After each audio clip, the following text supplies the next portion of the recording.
और एक बार तो मुझे लगा कि अब बहुत हो गया, अब कुछ दौड़ भाग करने वाला नहीं है। जो आप लोग कहते थे कि चुनाव तक अब कुछ नहीं होगा, तो मुझे भी लगता था चुनाव तक कुछ नहीं होगा।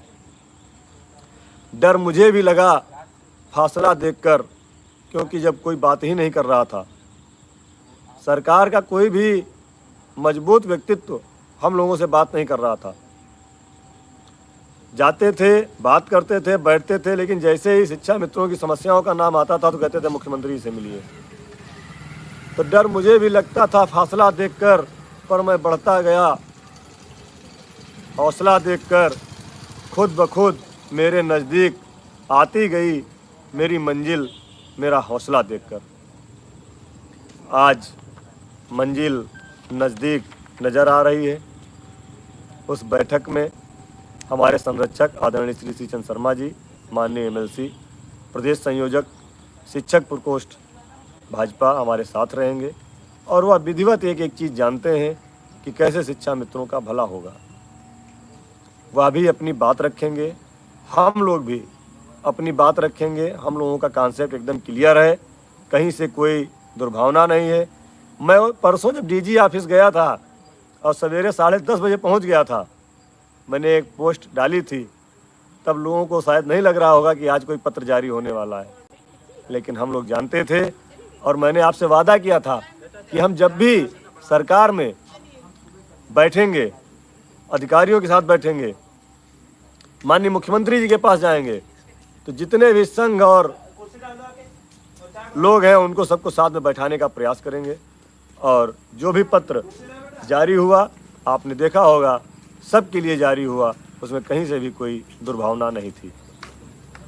इसलिए 8 तारीख की बैठक है, कल पूरा दिन हमको तैयारी करना है। कई चीज़ें हैं, आपके आर्थिक समस्या सबसे मेन है और उस आर्थिक समस्या को दूर करने पर ही सबसे ज़्यादा चर्चा होनी है। बाकी चीज़ें धीरे धीरे होती रहेंगी। और एक मुद्दा हमारा 12 महीने और 62 साल का भी है, उस पर भी चर्चा होना है। आर्थिक समस्या हमारी दूर हो जाए, हमारी महंगाई को देखते हुए, उसके बाद हम लोग अपना पत्र देंगे। माननीय मंत्री जी हम लोगों की बात को माननीय मुख्यमंत्री तक पहुंचाएंगे। क्या निर्णय लेते हैं, क्या आदेश पारित होता है, जो भी होगा हम उसका स्वागत करेंगे। जो भी कुछ उसमें रह जाएगा उसके लिए हम पुनः संवाद स्थापित करके दूर कराने का प्रयास करेंगे। पहली बार इधर 2021 के बाद से पहली बार ऐसा संवाद स्थापित हुआ है कि शासन और सरकार दोनों के साथ में बैठक होने जा रही है।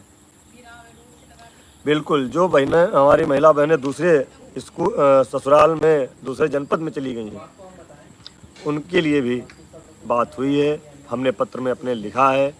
उनके लिए भी हमने मांग की है। बहुत ज़्यादा 1000 से 1500 के आसपास हमारी बहनें हैं जो जनपद के बाहर दूसरे जनपद में हैं, उनके लिए भी हम लोगों ने बात की है। अब सरकार कैसे उसको एडजस्ट करेगी, शासन कैसे उसके लिए करेगा, ये उनका विषय है। हमारी व्यवस्था बननी चाहिए, हमारी बहनों को अपने पति के घर के पास के विद्यालय में जाना चाहिए। इसके लिए हम पूरी तरह से ताकत लगाकर काम कर रहे हैं।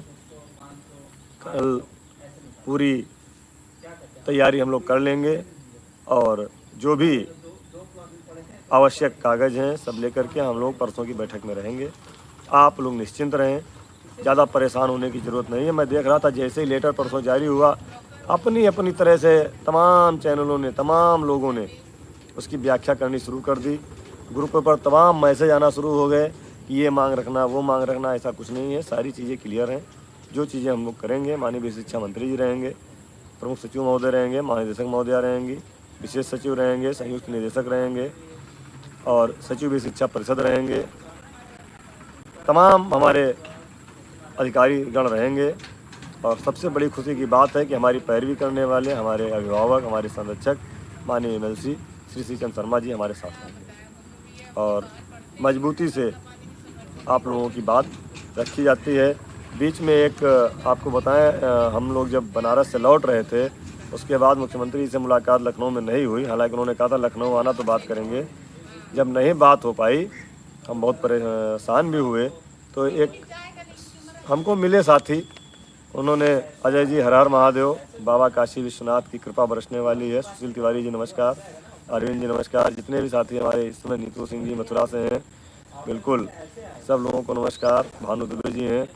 मेडिकल अवकाश की भी बात है, हमारे सारे बिंदु क्लियर हैं, हमारा सारा कॉन्सेप्ट क्लियर है, सब चीज़ें हमने रखी हैं। शासन और सरकार जी, पीलीभीत से हरीश बाबू, सरिता जी, अरविंद जी, सारे लोग। तो एक शख्स ने हमसे कहा था कि आप लोग थोड़ा सा पैटर्न चेंज करिए। तो उसने हमसे 2 लाइनें बताई थी, वो मैं आपसे शेयर कर रहा हूँ। उसने कहा था, सदा एक ही रूप, सदा एक ही रुख, नाव नहीं चलती, सदा एक ही रुख, नाव नहीं चलती, चलो तुम उधर को, हवा हो जिधर की।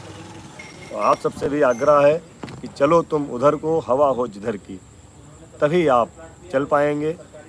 तो जिधर की हवा चल रही है, सभी साथी उधर को चलें, और 8 तारीख को हम सबकी समस्याओं का समाधान होने के लिए एक अच्छा निर्णय हो, अच्छे माहौल में बैठक हो।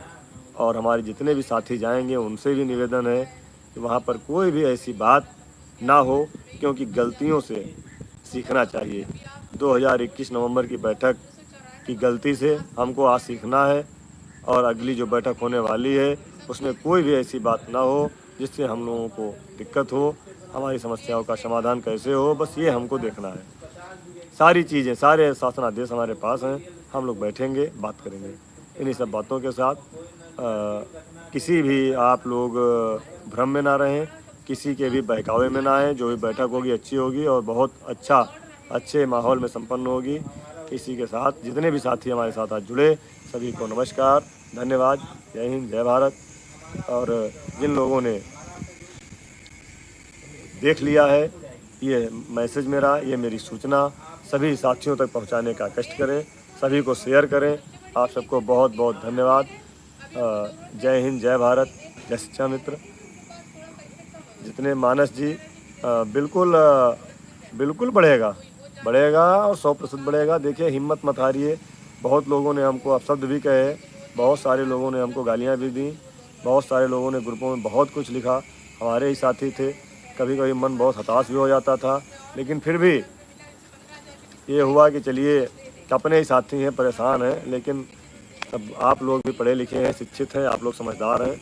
कुछ ऐसा मत लिखिए सोशल मीडिया पर जिससे आपकी वजह से 1.5 लाख परिवार, क्योंकि हमने अपने आप को बदला है, बहुत कुछ बदलाव लाए हैं हम अपने अंदर, क्योंकि 1.5 लाख परिवार की जिम्मेदारी थी। अगर 1.5 लाख परिवार की जिम्मेदारी ना होती तो हम भी अन्य लोगों की तरह, जो कभी कुछ फेसबुक पे लिख देते हैं, घर बैठ के लिख देते हैं, किसी भी संगठन के लोग हों, घर बैठ के फेसबुक की पोस्ट कर देंगे, लेकिन सच्चाई कुछ नहीं होगी। फिर 4 दिन बाद उसी संबंध में अलग पोस्ट करेंगे। तो कम बोलो, कम लिखो, लेकिन जो सच है वो लिखो। बहुत सारे लोगों ने हमको तमाम जगह से जोड़ा, अलग अलग जोड़ा, लेकिन कोई हिम्मत को नहीं डगा पाया, क्योंकि हमारे साथ हमारे साथी भाई अरविंद जी थे, तेजवान जी थे, अजय जी थे बनारस से, सुशील तिवारी जी थे, इंद्रसेन थे, आदरणीय अध्यक्ष जी थे, सारे लोगों ने, पुनीत चौधरी जी थे, सारे लोगों ने हिम्मत बंधाते हुए, श्यामलाल यादव जी, सब लोगों ने, वसीम जी, सब ने हिम्मत दी और कहा कि आप दौड़िए, आप दौड़ सकते हैं, आप चल सकते हैं, आप लखनऊ रहते हैं, आप मेहनत कर सकते हैं। मैंने फिर कुछ नहीं देखा, मैंने दौड़ना शुरू किया और आज तक दौड़ रहा हूँ। जब तक समस्याओं का समाधान नहीं होगा तब तक दौड़ूंगा, ये मेरा आपसे वादा है। आप लोग परेशान न हो, कुछ अच्छा निर्णय सरकार करेगी। तब तक के लिए नमस्कार।